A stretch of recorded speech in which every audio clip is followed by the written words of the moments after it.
Welcome to the Cedar Valley News Podcast, where the voices of a small town meet the headlines shaping our world from the front porches and fields of Cedar Valley.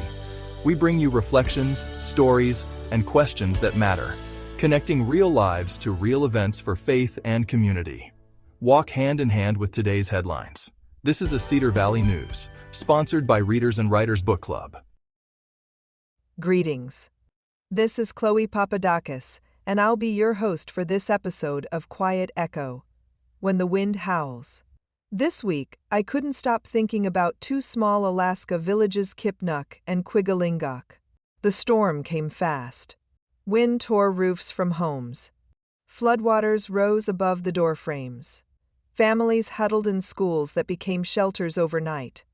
For some, the only thing left standing was the will to keep each other safe. And while I packed lunches here in Cedar Valley, signed school forms, and went about another ordinary day, my mind kept returning to those mothers like me holding their children close while the world outside broke apart. When I tuck my son into bed at night, I can't help but think of them. Of parents whispering prayers into the dark, of kids wrapped in borrowed blankets, listening to the hum of a generator instead of a lullaby. It's easy to believe distance makes us different.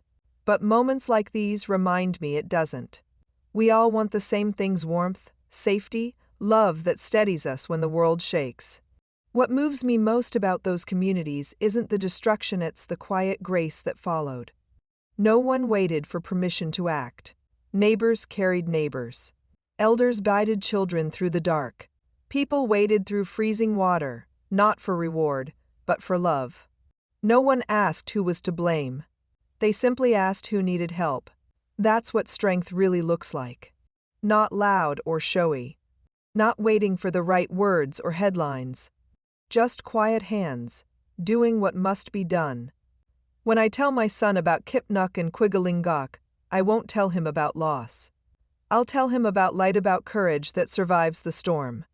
About people who prove, again and again, that community isn't built in calm weather. It's forged when the wind howls. I'm Chloe Papadakis. This is Quiet Echo, where the loudest voices may divide but the quiet ones, somehow, still bring us together. You've been listening to the Cedar Valley News Podcast, where small-town voices meet the headlines shaping our world. From faith and family to front porches and fields. We'll be back with more stories connecting real lives to real events. Until next time, keep your porch light on, your faith strong, and your heart open. This is Cedar Valley News, sponsored by Readers and Writers Book Club.